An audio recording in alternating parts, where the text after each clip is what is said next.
మనలో చేవేటకు కృప చూపించండి. ఇమానుయేల్ గారిని వారి కుటుంబమును జ్ఞాపకం చేసుకో ప్రభువా. ఏదైతే కోల్పోయారో మరలా తిరిగి ఆ కుటుంబానికి ఆదరణను గ్రహించండి. సుందరవన్నను జ్ఞాపకం చేసుకో ప్రభువా, బలపరచండి. బలహీనుడైన నన్ను పక్షముగా తీసుకొని వచ్చారు, మరుగుపరచు నాయన, నా నోటిని బోరగా వాడుకో. ఎంత బలహీనుడై ఉన్నానో ఎరిగిన దేవుడవు కనుక బలపరిచే దేవుడవు, నా పక్షముగా విజ్ఞాపన చేస్తున్న దేవా, మీ పాదములు పట్టుకొని బ్రతిమలాడుచు ఉన్నా.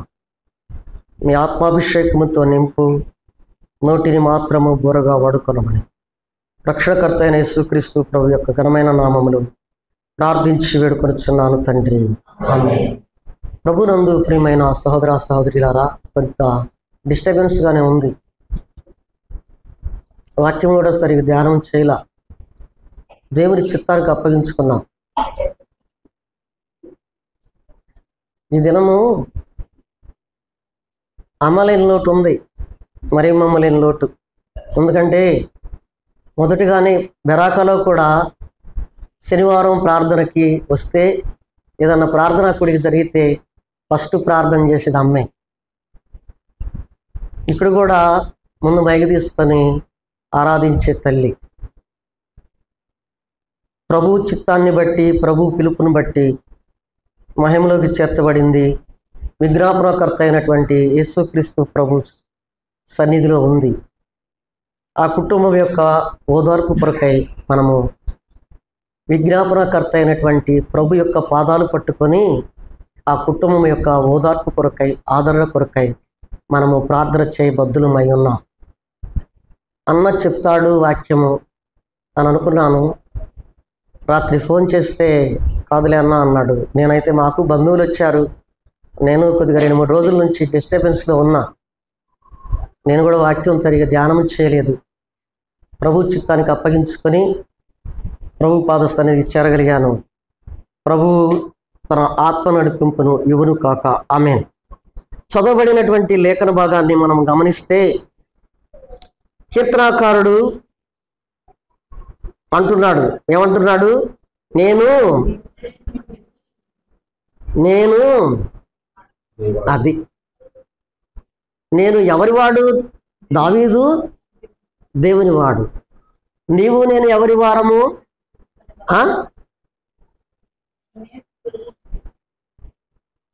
సరే సరే ఉండండి, సరే సరే సరే సరే సరే నేను నీ వాడనే అన్నాడు. తర్వాత చదువు, వాక్యం చదువు.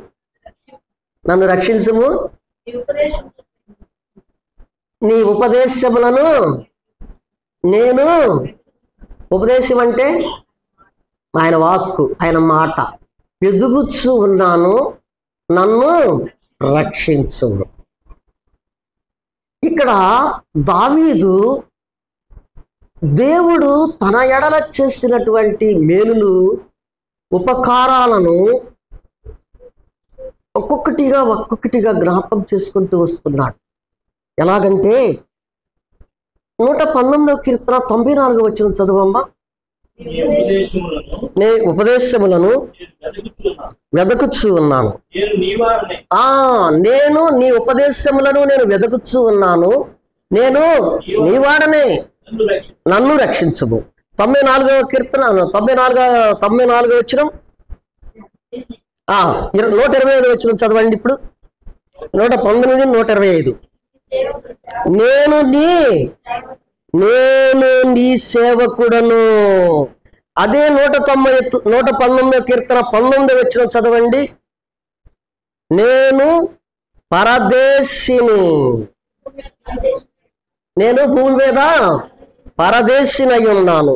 119వ కీర్తన 64వ వచనాన్ని కానీ మనం గమనించితే, నేను చెల్లికాడను. 119వ కీర్తన 41వ వచనం చూస్తే, నేను అల్పుడను అని ఉంటుంది. ఎలాగూ ఉంది, ఇది ఒక క్రమంలో వచ్చిందనమాట. ఆయన ఉపదేశములను నాకు బోధించుము, నేను నన్ను రక్షించుమని చెప్పుచ్చునే, నేను నీవాడనే అయ్యా, నేను నీవాడనే, నీ కుమారుడనే, నీవాడనే, నన్ను రక్షించు. రెండోది ఏంటంటే నేను నీవాడనే, నేను నీ సేవకుడను, నీ సేవకుడను, నేను నీవాడనే, నేను పరదేశిని, నేను నీవాడనే, నేను చెలికాడను, నేను నీవాడనే, నేను అల్పుడను, నేను అల్పుడను. ప్రభునందు ప్రియమైన సహోదర సహోదరులారా, గమనించారా? దావీదు ఎంతగా దేవుని సన్నిధిలో ఆయన ఉపదేశము ఆలకించాలని, ఆయన చేత రక్షించబడాలని, ప్రతి బాధ నుండి, ఇరుకు నుండి, ఇబ్బంది నుండి ఆయన్ను బలపడాలని దేవుని సన్నిధిలో మాటి మాటికి సారికి నేను నీవాడనే, నీవాడనే, నీవాడనే అంటున్నాడు. యోహాను రాసిన సువార్త 17వ అధ్యాయము చదువమ్మా, 4వ వచనం చదువు. యోహాను రాసిన సువార్త 17వ అధ్యాయం 4వ వచనం. నీవు నాకు ఇచ్చిన పని సంపూర్ణముగా నెరవేర్చి భూమి మీద నిన్ను మహిమపరిచితిని తండ్రి. లోకము పుట్టక మునుపు ఏ మహిమ నీ యొద్ద నాకు ఉండెనో ఆ మహిమతో నన్ను ఇప్పుడు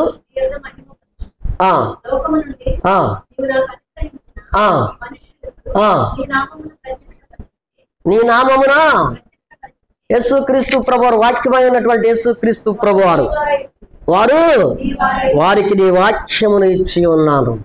ఏమిచ్చాడు ఆయన? వాక్యాన్ని, జీవవాక్యాన్ని ఇచ్చాడు. నీకు నాకేమిచ్చాడు? నీ ఉపదేశమును.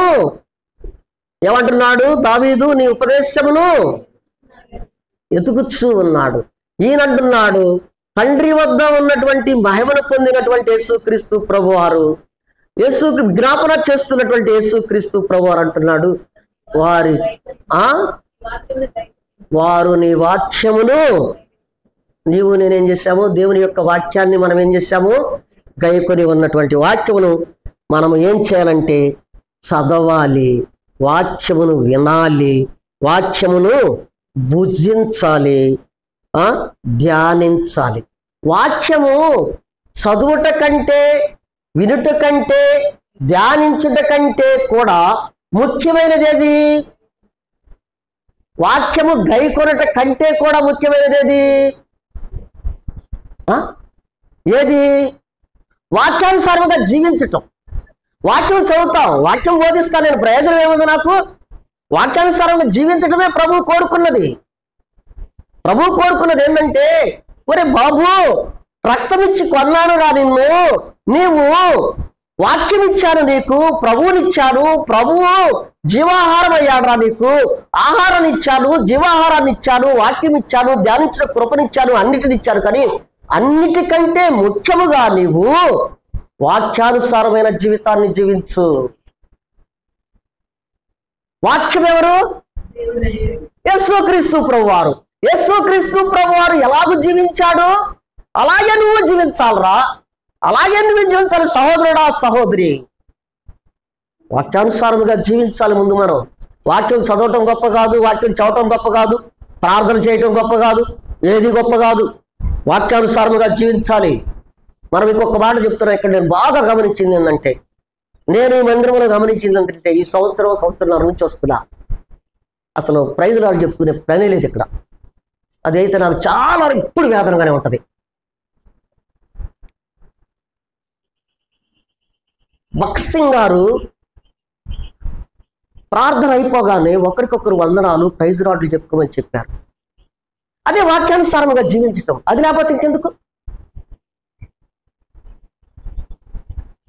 ప్రభునందు ప్రియమైన సహోదర సహోదరులారా, గమనించండి.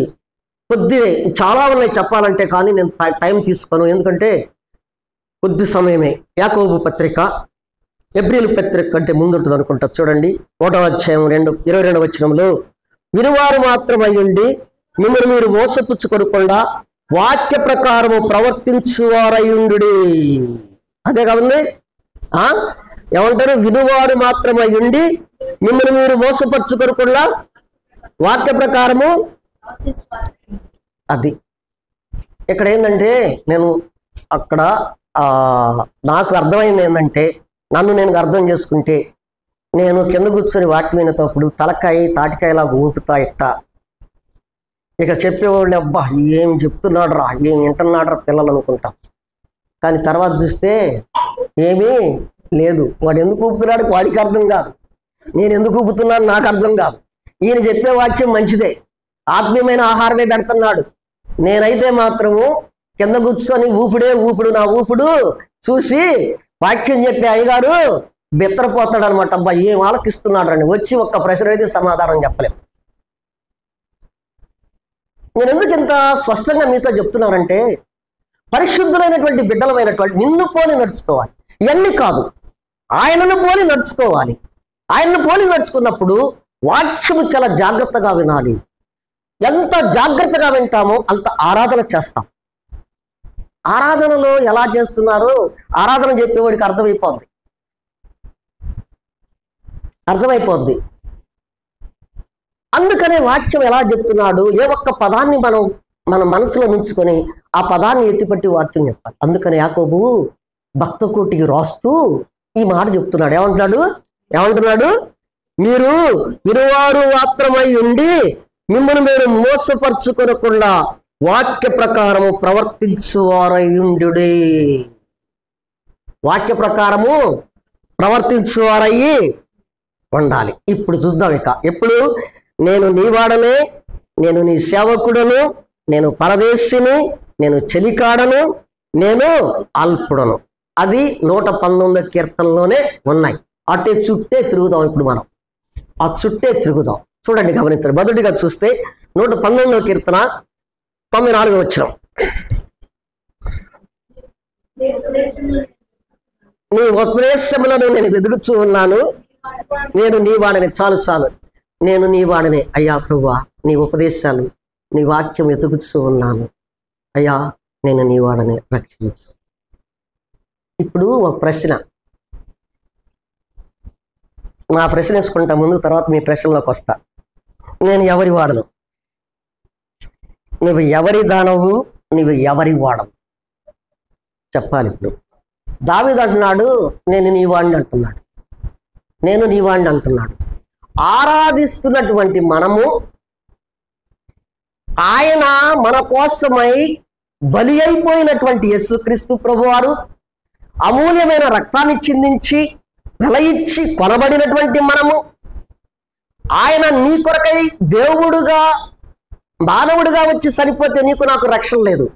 ఆయన దేవుడుగా మృత్యుంజయుడే లేచుట ద్వారా నీకు నాకు రక్షణ ఇచ్చాడు. రక్షణ ఇచ్చి ఎక్కడ తప్పిపోతామోనని, ఎక్కడ పడిపోతామని నిత్యము విజ్ఞాపన చేస్తూ ఉన్నాడు. తండ్రి కుడిపార్శ్వలో కూర్చొని ఉన్న దేవుడికి అంత చేశాడు. దావీదు కూడా అలాగే చేశాడు. నేను నీ వాడని అంటున్నాడు. నీవు ఆరాధించబోతున్నటువంటి బలలో చేయవచ్చినటువంటి సహోదరుడా సహోదరి, నీవు నిజముగా నీవు నేను యేసుక్రీస్తు ప్రభువాడనే అని గుండె మీద చేసి చెప్పగలుగుతామా? చెప్పాలి.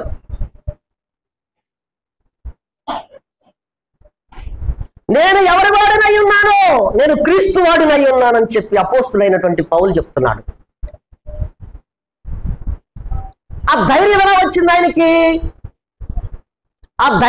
వచ్చింది ఆయనకి? యేసుక్రీస్తు ప్రభు యొక్క ప్రకాశమానమైనటువంటి వెలుగులోకి వచ్చాడు. వెలుగులోకి వచ్చిన తర్వాత చీకటి బ్రతుకును తీసివేశాడు.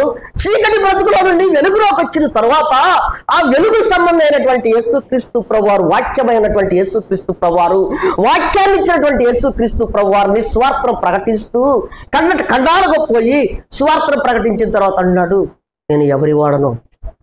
నేను క్రీస్తు వాడను. చూడండి ప్రభునందు ప్రియమైన సహోదర సహోదరులారా, అపోస్తుల కార్యాల గ్రంథము 27వ అధ్యాయం 22వ వచనం చదువమ్మా. అపోస్తుల కార్యాల గ్రంథము 27:20 వేడుకొనుచున్నాను.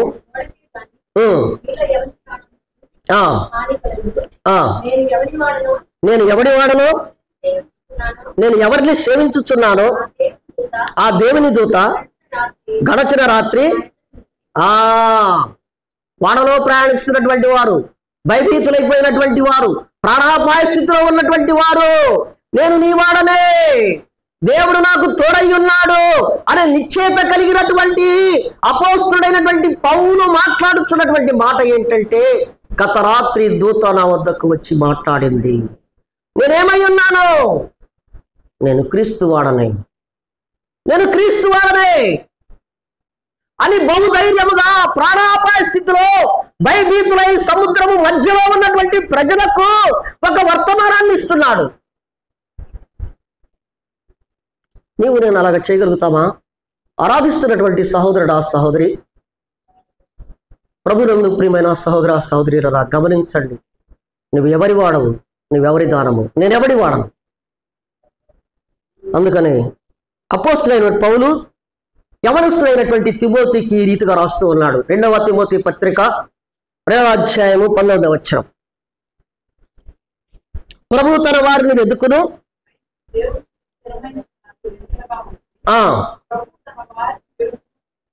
ఎరుగును, ప్రభువు నామమున ఒప్పుకొని ప్రతివాడును దుర్నీతి నుండి, దేని నుండి తొలగిపోవాలంట? దుర్నీతి నుండి తొలగిపోవాలి. ఇప్పుడు ఇంకో ప్రశ్న. అన్ని ప్రశ్నలే ఉంటాయి ఇందులో, అన్ని ప్రశ్నలే ఉంటాయి. దుర్నీతి నుండి తొలగిపోయాం మనము. ఇప్పుడు దుర్నీతి నుండి తొలగిపోయినటువంటి మనము, మన స్థితి ఎలాగూ ఉంది? అసలు దుర్నీతి నుండి తొలగిపోయామా లేదా? ఒక్కోసారి మనకు అనుమానం వస్తుంది. మన క్రియల వల్ల, మన ఆలోచనల వల్ల, మన పరిస్థితుల వల్ల అలా ఉంటుంది అనమాట. దుర్నీతి నుండి తొలగిపోయేమో లేదో గమనిద్దాం. గమనించి బలలో దుర్నీతి నుండి తొలగిపోయావా? దేవునికి స్తోత్రం.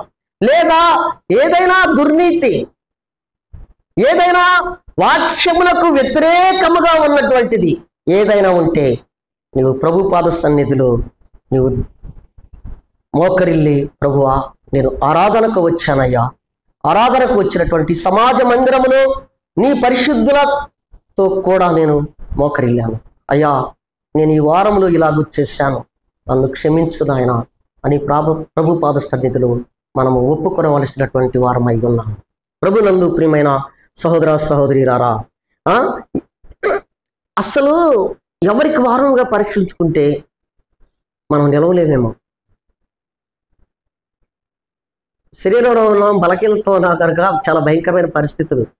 వాక్యమైనటువంటి ప్రభువు ఆయన పోలి నడుచుకోవాలంటే ఆయన సన్నిధిలో నీవు నేనేం చేయాలంటే ఎప్పుడు నిత్యము ఆయన వాక్యము ద్వారా బలపడుచు విజ్ఞాపనకర్త అయినటువంటి ప్రభు పాద సన్నిధిలో మొక్కాళ్ళ మీద నిలబడి ప్రభు పాదాలు పట్టుకొని ప్రార్థించే వారముగా ఉండాలి. ప్రభునందు ప్రియమైన అసలు మనకి నిత్యత్వము ఉంది.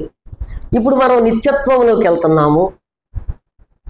పరలోకం కూడా నిత్యమే, నరకం కూడా నిత్యమే. పరలోకము నిత్యమే, నరకం కూడా నిత్యమే. ఇప్పుడు నీవు నేను ఎక్కడికి వెళతాము చెప్పాలి. ప్రశ్నే, నేను అన్ని ప్రశ్నలు ఏమండి అన్నాను. ఇప్పుడు ఎక్కడికి వెళ్తాం మనం? పరలోకానికి వెళ్ళాలంటే ఏంది? పరలోకానికి వెళ్తాం, సరే ఓకే వెళ్తాం, నిత్యత్వంలోకి వెళ్ళిపోతాం. నరకము నిత్యత్వం ఉందమ్మా, నరకం కూడా నిత్యత్వం. అది కూడా అటు వెళ్ళొచ్చు, ఇటు వెళ్ళొచ్చు. అయితే ప్రభునందు ప్రియమైన చదవండి, రోమిలికి రాసిన పత్రిక, అపోస్తులైనటువంటి పౌలు రోమిలికి రాసిన పత్రిక 8వ అధ్యాయము 15-16 వచనాలు చదువమ్మా.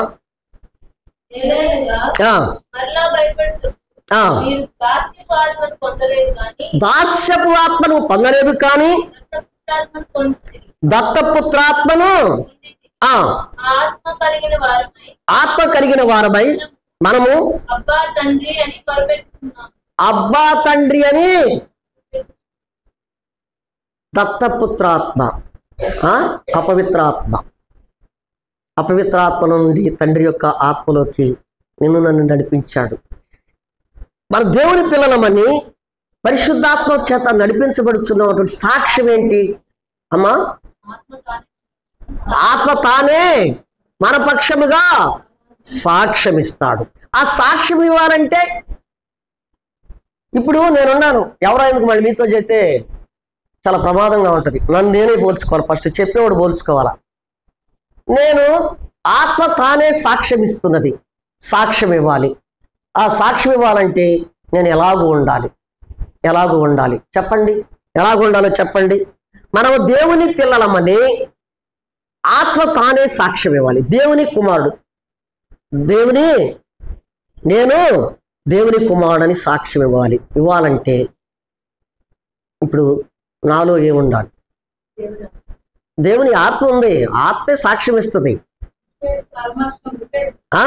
3-4 విషయాలు ఉన్నాయి, చాలా ఉన్నాయి, 4 విషయాలు ఉన్నాయి. ఇవి మనలో అవి ఉండకూడదు. మొదటిది ఏంటంటే చేయరానిది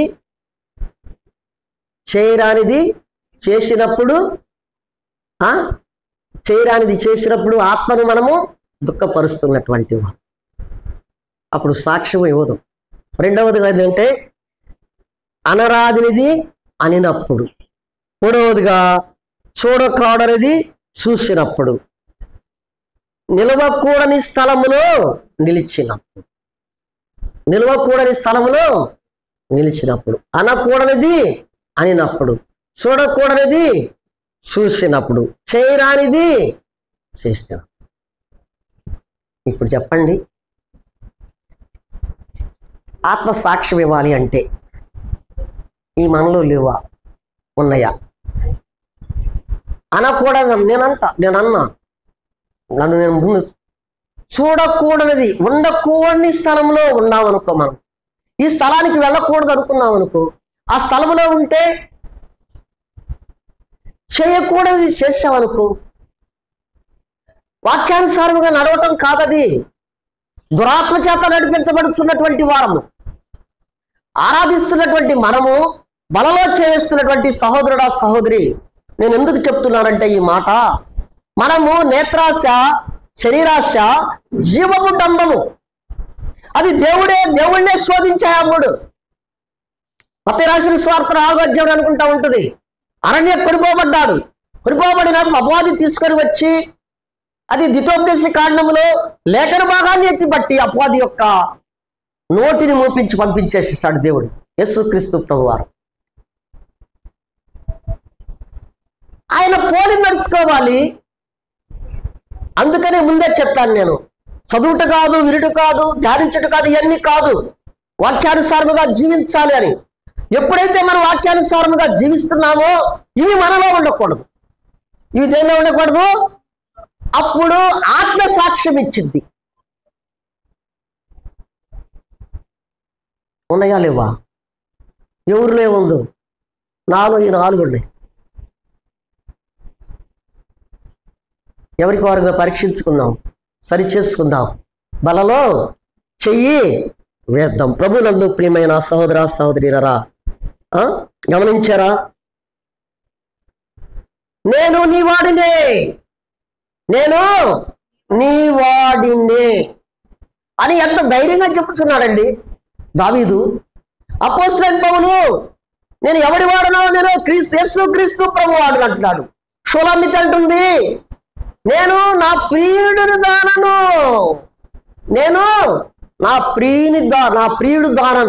ప్రియుడు అంటే ఎవరు? యేసుక్రీస్తు ప్రభువారు. ఏమెవరు? షూలమ్మితి ఎవరు? సంగమునకు సాదృశ్యము, విశ్వాసికి సాదృశ్యము. మనందరము సంఘముగా సాదృశ్యం. షూలమ్మితి ఏ రీతిగా చెప్పుతున్నారో పరమగీతాలలో, నా ప్రియుడు దానను, నేను ఆయనకే నేను ఆ సొత్తు అంతా. నేను ఎవరంటే ఆయన సొత్తు. నీవు ఎవరి సొత్తు? ఎవరి సొత్తు? కరెక్టేనా? గుండె మీద చెప్పగలుగుతామా? లోకానికి సొత్తు కదా మనం, ప్రభునందు ప్రియమైన సహోదర సహోదరులారా, చాలా జాగ్రత్త. కడవరి దినాలు. ఏ టైంలో ఏం జరిగిద్దో తెలియదు. ఎక్కడ నుంచి ఆకాశం నుండి వచ్చిద్దో, భూమి మీద గుండా వస్తుందో, హృదయంలో వస్తుందో, ఎలా వస్తుందో తెలియదు. కానీ కనురెప్పపాటు కాలములు అంతే, అయిపోతాం. గమనించండి, మనము వాక్యానుసారమైనటువంటి జీవితాన్ని జీవించే వారముగా నీవు నేను ఉండాలి. ప్రభునందు ప్రియమైన సహోదర సహోదరీలారా, బుద్ధి కలిగిన కన్యలు, బుద్ధి లేని కన్యకలు ఉన్నారు. వారు వాక్యానుసారముగా ఉన్నారు. బుద్ధి కలిగినటువంటి వారు వాక్యానుసారముగా ఉన్నారు కనుకనే వారు ఏం చేశారంటే, పెళ్లి కుమారుడు రాగానే నా ప్రియుడు వచ్చాడు, నా ప్రియుడు ధవళవర్ణుడు, రత్నవర్ణుడు, 10,000 మందిలో గుర్తింపదగినటువంటి నా ప్రియుడు పెళ్లి కుమారుడు వస్తూ ఉన్నాడు. వెళ్ళిపోయింది. పెళ్లి కుమారుడితో కూడా ఈ బృందం ఏమైపోయింది? వెళ్ళిపోయింది.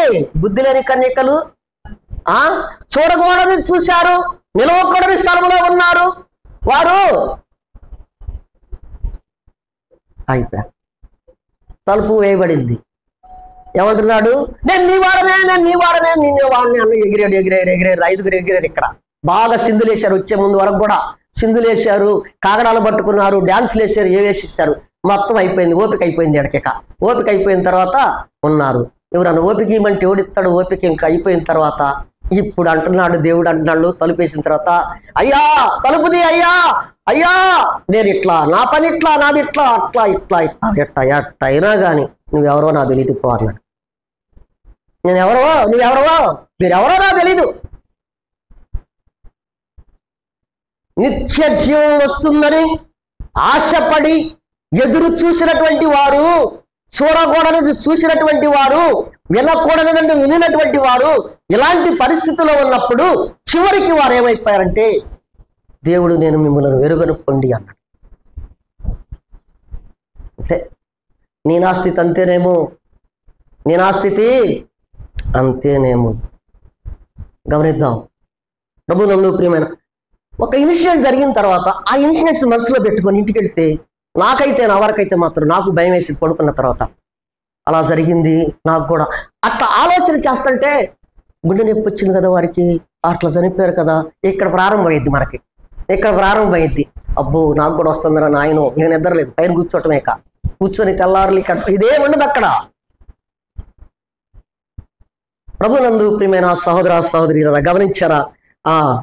బుద్ధి లేని కన్యకల వలె ఉన్నామా, బుద్ధి కలిగిన కన్యకల వలె ప్రభువుని ఎదుర్కొని ప్రభుతో కూడా వెళ్ళే స్థితి కలిగి ఉన్నామా?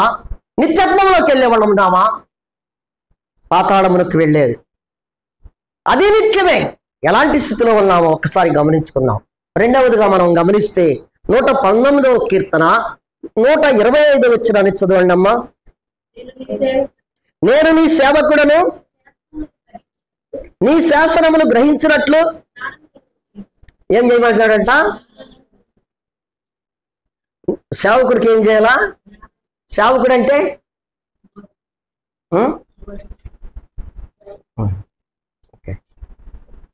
ప్రభునందు ప్రియమైన సహోదర, దావీదు అంటాడు, ప్రభువుని నమ్మినటువంటి వారందరూ సేవకులే.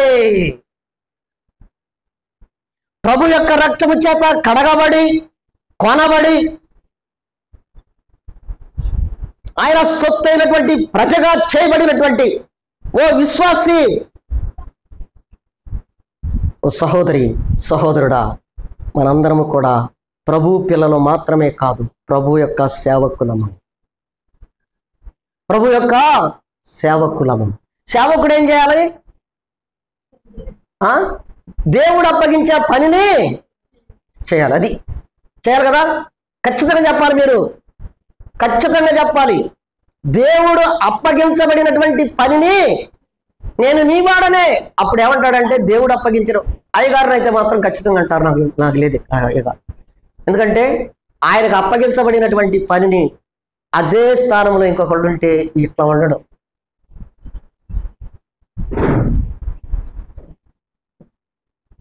అప్పగించబడినటువంటి పనిని పరిపూర్ణముగా నెరవేర్చాడు యేసుక్రీస్తు ప్రభువారు.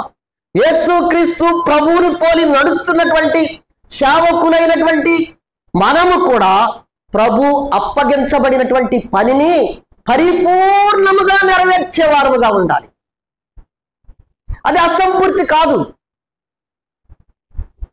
దేవుడు నీకు అప్పగించాడు పని, నాకు వాక్యం ఇచ్చే పని అప్పగించాడు అనుకో, ఆయన చేపలు తీసే పని అప్పగించాడు అబ్బాయికి. ఇక చేపలు తీసేటప్పుడు అబ్బాయి అనుకుంటాడు, ఈవిడేమైనా వాక్యం చెప్పాలా, నేనేమైనా చేపలు తీయాలా? ఇది విశ్వాసుల యొక్క, నేను ఇక్కడని కాదు అసలు చెప్తున్నా, తిరిగిన ప్రదేశాలన్నీ కూడా చూశాను కనుక నేను చెప్తున్నా. దేవుడు ఎవరికి ఇచ్చినటువంటి తలాంతులు ఇస్తాడు. ఆ తలాంతులు బట్టి మనము నమ్మకముగా యథార్థముగా పనిచేస్తే, బలా నమ్మకమైన మంచి దాసుడా అన్నప్పుడు నేను నీ వాడినే ప్రభు అనగలుగుతాము. మనం ఏమనగలుగుతాము? నేను నీ వాడినే రా. గొర్రెపిల్ల, తప్పిపోయిన గొర్రెపిల్లను తీసుకొని వచ్చి భుజంపై మోపుకొని ఎలాగో తీసుకువెళ్ళాడు, ఆ విజ్ఞాపనకర్త అయినటువంటి ప్రభువు తన హృదయానికి కప్పుకొని నిన్ను నన్ను తీసుకొని వెళ్తాడు. ప్రభు పని నమ్మకముగా యథార్థముగా చేయాలి.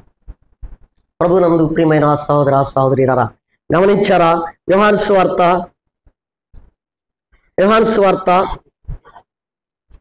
2:26 చదువమ్మా.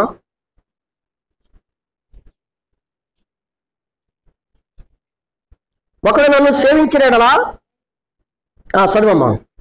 యోహాను సువార్త 12:26 సేవించిన ఎడల నన్ను వెంబడింపవలెను.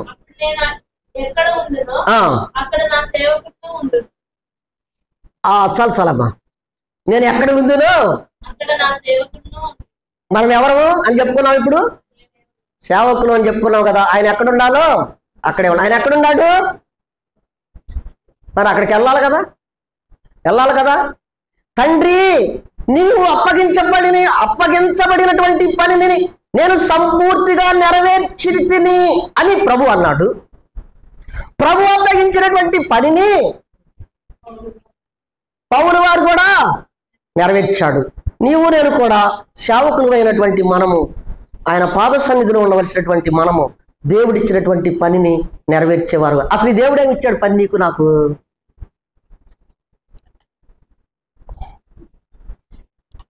ఏమిచ్చాడమ్మా? ఏమిచ్చాడయ్యా? ఆదివారం మందిరానికి రండి, ఆరాధన చేయండి, బల్లా రొట్టెలో పాలు పంపులు పొందండి, వెళ్ళిపోండి. పరలోక రాజ్యములో సింహాసనం వేయబడుతుంది, ఆ సింహాసనం పేర నీ కిరీటం ఇస్తాను, కిరీటం పెట్టిన తర్వాత సింహాసనం మీద కూర్చోండి అని చెప్పాడా?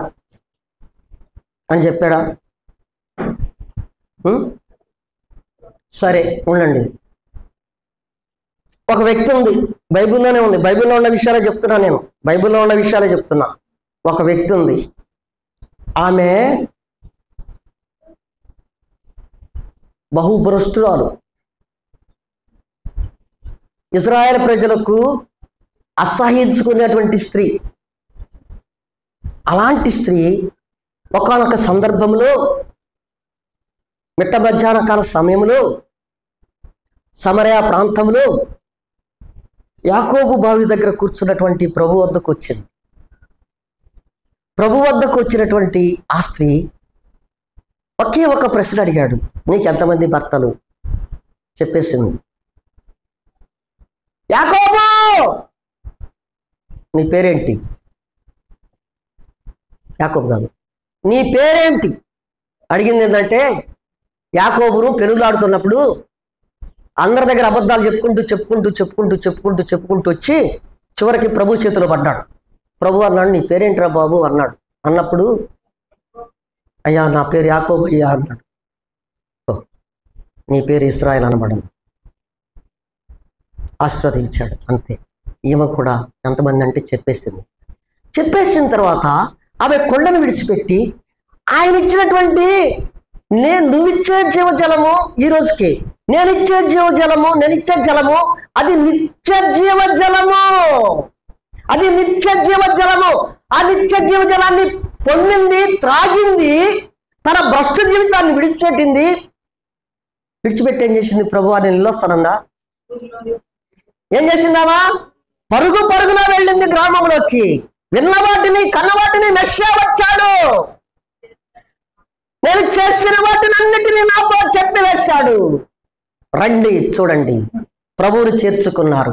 ప్రభువుని చేర్చుకున్న తర్వాత వారు యేసుక్రీస్తు ప్రభు వారికి ఒక మాట అంటారు. చూడండి దాన్ని. అమ్మా ఏమన్నారు?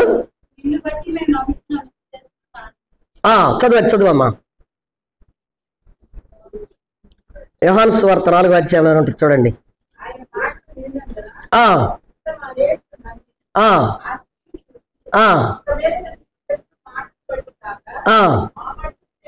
మా మట్టుకు మేము విని ఈయన నిజముగా లోకరక్షకుడని. ప్రభునందు ప్రియమైన సహోదర సహోదరి, ఆమెం చేసింది ఇప్పుడు చెప్పాలి. మీరు ఆమెం చేసింది చెప్పాలి.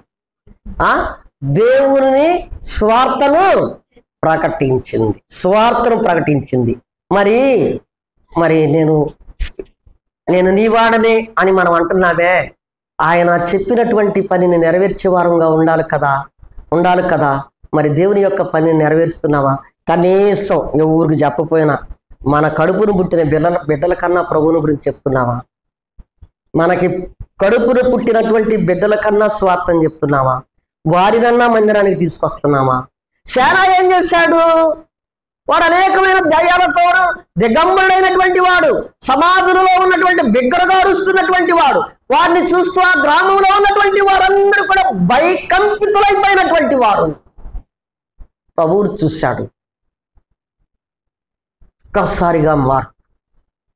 ఒక్కసారిగా మౌనం అయిపోయాడు. బిగ్గరగా అరుస్తున్నటువంటి వాడు, గాయపరుచుకున్నటువంటి వాడు, రక్తాన్ని కార్చుకుంటున్నటువంటి వాడు ఒక్కసారి మౌనం అయిపోయి వస్త్రాలు ధరించుకొని ప్రభు పాదాల దగ్గర కూర్చున్నాడు. ఎక్కడ కూర్చున్నాడు? నేను నీతోనే వస్తానయ్యా, నీతోనే ఉంటానయ్యా అన్నప్పుడు, కాదురా బాబు, నువ్వు వెళ్ళు, నీ గ్రామంలోకి వెళ్ళు, నీ వారిని, నీ గ్రామంలో ఉన్నటువంటి వారిని, నీ తల్లిదండ్రులను, నీ బంధువులను నీవు నిన్ను చూసి వారు ఏం చేస్తారు? ఆయన సువార్తను ప్రకటించాడు. మరి నీవు నేను కూడా రక్షణ వస్త్రాలను ఇచ్చాడు కదా, వలలో చేయబోతున్నాం కదా, అన్నీ చేస్తాను. నేను నీ వాడనే, నేను ప్రభువాన్ని, నేను ఎవరిని అనుకుంటున్నావు? నేను యేసుక్రీస్తు ప్రభువాన్ని అని చెప్పేటప్పుడు ఇది గుర్తురాదు? ఏది సువార్తను చెప్పాలి? ఒక్క పత్రికని ఎవరికన్నా ఇద్దామని. అరే ఒక్క పత్రికని ఎవరికన్నా ఇస్తాడు? 10 మందికి ఇస్తే ఒక్క పత్రిక 9 పత్రిక కింద పడిపోతాయి తెలుసు. ఎందుకంటే 15 సంవత్సరాలు సువార్త చేశాను నేను. ఇస్తా అంటే ఒకటి ఇట్టబడేస్తాడు, ఒకటి అట్టబడేస్తాడు, మళ్ళీ అనకుండా ఒకటి ఏరుకుంటూ వస్తాడు అనమాట. వాటిని ఒక్క వ్యక్తి ఆ వాక్యమైనటువంటి ఆ వాక్యము ప్రభు హృదయమునకు సేవ తెలుసా? ఒక ఆత్మ ప్రభు సన్నిధికి. మరి నువ్వు నేను చేస్తున్నావా? ప్రభు నందు ప్రియమైన సహోదర సహోదరులారా గమనించండి. మూడవదిగా మనం గమనిస్తే ఇంకా ఇది ఒక్కటి చూసుకొని మనం ముగించుకుందాం. 119, 19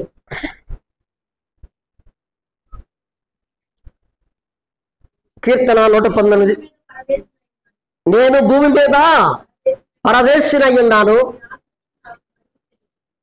నీ ఆజ్ఞలను నేను భూమి మీద పరదేశినై ఉన్నాను, నీ ఆజ్ఞలను నాకు మరుగు చేయకము అంటున్నాడు దావీదు. ఆయన ఎవరు? మనం ఎవరము? పరదేశులము, యాత్రికులము. మనము పరదేశులము, యాత్రికులము. యాత్రా జీవితాన్ని జీవిస్తున్నటువంటి వారు. వారు ఐగుప్తులో నుండి వారు కానానికి ప్రయాణం చేస్తారు. వారు యాత్రా జీవితం, అరణ్యంలో యాత్రా జీవితం. ఈ లోకమైన అరణ్యంలో నీవు నేను కూడా యాత్ర చేస్తూ ఉన్నాం. ఇది అందుకనే అంటాడు దావీదు అనుకుంటా, 1వ పేతురు పత్రిక 2వ అధ్యాయము 11వ వచనం చదువమ్మా. మీరు పరదేశులను యాత్రికులై ఉన్నారు. అదే కదా, 1వ పేతురు 2వ అధ్యాయం 11వ వచనంలో మీరు పరదేశులను యాత్రికులై ఉన్నారు అంటున్నాడు. ప్రియులారా,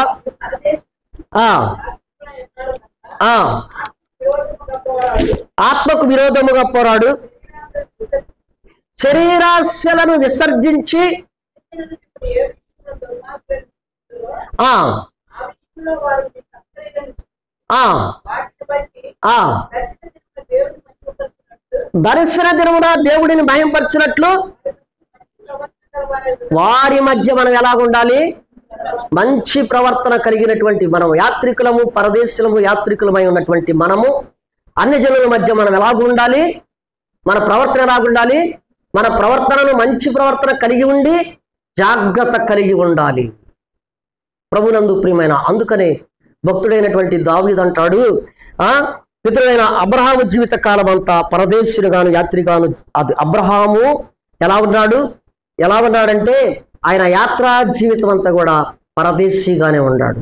ఆయన యాత్రా జీవితాన్ని జీవించినట్లుగా ఆది కాండములు హెబ్రీ పత్రికలో మనం 11వ అధ్యాయంలో అనుకుంటూ ఉంటుంది అనమాట. ఆయనను ప్రభునందు ప్రియమైన సహోదర సహోదరీరారా, ఇక్కడ గమనిస్తే హెబ్రీ పత్రిక 10వ అధ్యాయము 11వ అధ్యాయం 10వ వచనం చదవమ్మా. ఎలా అనగా దేనికి శిల్పియు నిర్మాణకుడై ఉన్నాడు, పునాదులు కనుక పట్టడం కొరకు అబ్రహాము ఎదురు చూచు ఉండెను. అబ్రహాము ఏం చేశాడు? అబ్రహాము నేను నీవాడిని అనటానికి యోగ్యుడైనటువంటి అబ్రహాము ఆస్తి ఐశ్వర్యాలు కలిగినటువంటి వాడు, మంది మార్బలం కలిగినటువంటి వాడు, అన్నీ ఉన్నాయి. అబ్రహామును ఆస్వాదించాడు దేవుడు. అయితే ఈ లోకము అశాశ్వతమైనది, ఈ లోకము శాశ్వతమైనది కాదు. ఆ నిలువరమైనటువంటి పట్టణము, ఆ పరలోక పట్టణము కొరకు ఆయన ఎదురు చూసినటువంటి వాడు. నీవు నేను కూడా అన్ని జనుల మధ్య ఈ లోకంలో జీవిస్తున్నప్పుడు మన ప్రవర్తనను జాగ్రత్తగా ఉంచుకొని ఆ నిలువరమైనటువంటి పట్టణము కొరకై ఎదురు చూసే వారముగా ఉండాలి. నిలువరమైనటువంటి పట్టణము కొరకై నీవు నేను ఎదురు చూసే వారముగా ఉండాలి. మా పితరుల వలె మేము పరదేశులమును నీ సన్నిధిలో యాత్రికులమై ఉన్నామని అంటాడన్నమాట. ఎవరంటే మొదటి దినవృత్తాంతాల గ్రంథము 29వ అధ్యాయం 15వ వచనం దావీదే అంటాడు అనుకుంటా. ఇది దావీదే. చూడమ్మా, మొదటి దినవృత్తాంతాల గ్రంథము 29వ అధ్యాయము 15వ వచనం. మా పితరులందరిలో మేమును మీ సన్నిధి అతిథులము పరదేశులమై ఉన్నాము. మా భూనివాస కాలము నేలంత అస్థిరము, స్థిరముగా ఉన్నవాడు ఒక్కడును లేడు. స్థిరముగా ఉన్నవాడు ఒక్కడు లేడు. ఎవడన్నా ఉన్నాడా ఇక్కడ? ఎవడును లేడు. ఒకవేళ ఇదే మనకి ఈ దేశమే, ఈ లోకమే మనకి స్థిరం అనుకుంటున్నావేమో సహోదరుడా సహోదరి, ఇది అస్థిరము. ఇది ఎప్పటికైనా లయమైపోవలసినదే. మా యాత్రా జీవితము అస్థిరం. గమనించారా? ఇక్కడ దావీదు అంటున్న మాటే అది అన్నమాట. అలాగే ఫిలిప్పీ పత్రికలు అంటాడు అపోస్తులైనటువంటి పౌలు 3వ అధ్యాయము, ఫిలిప్పీలకు రాసిన పత్రిక 3వ అధ్యాయం 20వ వచనంలో మా పౌరస్థితి పరలోకమున్నది.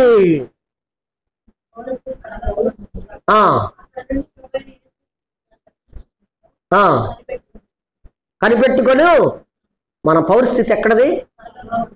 మనం ఏమనుకుంటున్నాము? మన పౌరస్థితి పరలోకములోనే గ్రహింపులోకి వచ్చి ఆ పరలోకంలోనే నా పౌరస్థితి ఉంది, ఇక్కడ కాదనుకుంటే ప్రభు దానవే, ప్రభువు వాడని. లేదు నాకు ఈ లోకమే శాశ్వతం అంటావా?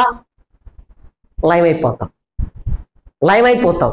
ప్రభునందు ప్రియమైన సహోదర సహోదరులారా గమనించండి. బలలో చేస్తున్నటువంటి నీ నా స్థితి, మన పౌరస్థితి ఎక్కడ ఉంది అనంటే మన పౌరస్థితి ఎక్కడుంది? పరలోకములో ఉంది. గొప్ప గొప్ప వారే నేను నీ వాడనే అని ధైర్యముగా దావీదు చెప్పాడంటే, ఆయన ఇప్పుడు చదివినటువంటి లేఖన భాగాన్ని మనం గమనిస్తే ఏది? మొదటి దినవృత్తాంతాల గ్రంథము 29వ అధ్యాయం 15వ వచనం చూస్తే మా అతిథులమును యాత్రికులమై ఉన్నాం. ప్రభునందు ప్రియమైన సహోదర సహోదరులారా గమనించారా?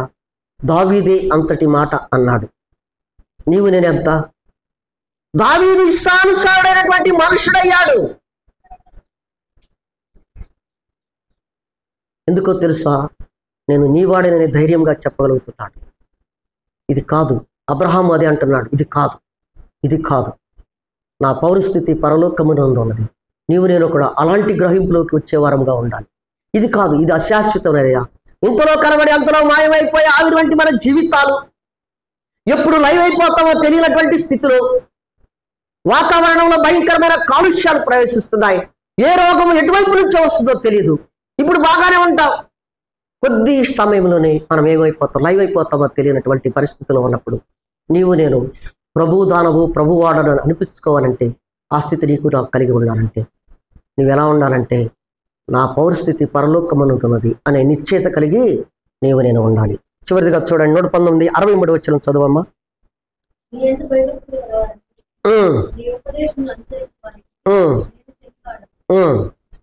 నేను చెలికాడంటే స్నేహితుడు. స్నేహితుడు అరే నువ్వు ఒక సామెత ఉంది, నీ స్నేహితుడు ఎవరో చెప్తే నువ్వు ఎలాంటి వాడు నేను చెప్తా. నీ స్నేహితుడు ఎవరో పేరు చెప్తే నువ్వు ఎలాంటి వాడువో నేను చెప్పేస్తానంట. నా గురించి చెప్పాలంటే నీ స్నేహితుడు ఎవరో చెప్పు, నీవు నీ మనస్తత్వము, నీ విధానము, నీ పద్ధతులన్నీ నేను ఘంటాపదంగా చెప్తానంటాడు. మనము ఎవరి స్నేహితులము? అమ్మా చెప్పండి పెద్దగా. అక్కడే ఉంటుంది అపవాది శోధిస్తున్నాడని. అపవాది శోధన లేకపోతే బిగ్గరగా మాట్లాడతారు. అపవాది ఏం చేసిద్దంటే ఇట కొట్టి జనక ఆగమే ఆడేడు వాక్కుంటున్నాడు, ఏంటి ఎందుకు మాట్లాడేది ముందు మనం మౌనం అయిపోతాం. అదే ఆత్మ నీలో పనిచేస్తే ఏమంటావు తెలుసా, నేను ప్రభువాడినే. అక్కడ అర్థమైపోతుందండి. మనము నీ స్నేహితుడు ఎవరంటే ఆడి గురించి చెప్పంటే, ఇప్పుడు ఎవరన్నా వచ్చి యేసుక్రీస్తు ప్రభువారు ఎవడు కుమారు ఎవడంటే నా స్నేహితుడు అపవాది అన్నా అనుకో, నా బతుకంత అయిపోయినట్లు లెక్క. అదే కదా. తల్లి ప్రభునందు ప్రియమైన సహోదరుడా సహోదరులారా, మీరు నా స్నేహితులు అంటున్నాడు ప్రభు. ఏమంటున్నాడు? మనం ఎవరము మనం చెప్పాలి. మనము ప్రభు స్నేహితులం, ప్రభు బిడ్డలం. నీవు నేను ప్రభు స్నేహితులమైతే, ప్రభు బిడ్డలమైతే వాక్యమైనటువంటి ప్రభు యొక్క అడుగు జాడలలో నడవవలసినటువంటి వారమై ఉన్నాము. అది నడుస్తున్నామా లేదు? నడిచావా? బలానమ్మకమైన మంచిదాసుడా, ఆ బలానమ్మకమైన మంచిదాసుడా అన్నప్పుడు నీకేం కలిగిద్దంటే, నేను ప్రభువు వాడనే, నేను ప్రభువు దానని అనే నిశ్చయతకి కలిగి ఉన్నావో లేదో బలలో వచ్చేవే ముందు ఒక్కసారి పరీక్షించుకొని, ఏదైనా ఉందేమో కదా, ఉంటుంది అంతే. ఉంటే ప్రభు పాద సన్నిధిలో మోకరిల్లి క్షమాపణ కోరుకొని బలలో వచ్చేవేట ఎంతైనా ఆశీర్వదకరం. ఒకవేళ ఏముందిలే ఆడు అనుకున్నాడు కదా, నాకు అనుకోడు తట్టుతున్నాడు కదా నన్ను, ఊరికే నా ఓడు ఉన్నాడు కదా, నా స్నేహితుడు మంచి స్నేహితుడు, బెస్ట్ ఫ్రెండ్, అన్నిటికీ బెస్టే వాడు, దేనికి కాదు అన్నిటికీ బెస్ట్ ఫ్రెండ్ ఉన్నాడు కదా. అయితే 1 కొరింథీ పత్రిక 11వ అధ్యాయము 28వ వచనం చదవండి. కాబట్టి ప్రతి మనిషి తను తాను పరీక్షించుకొని వలెను. తాగువాడు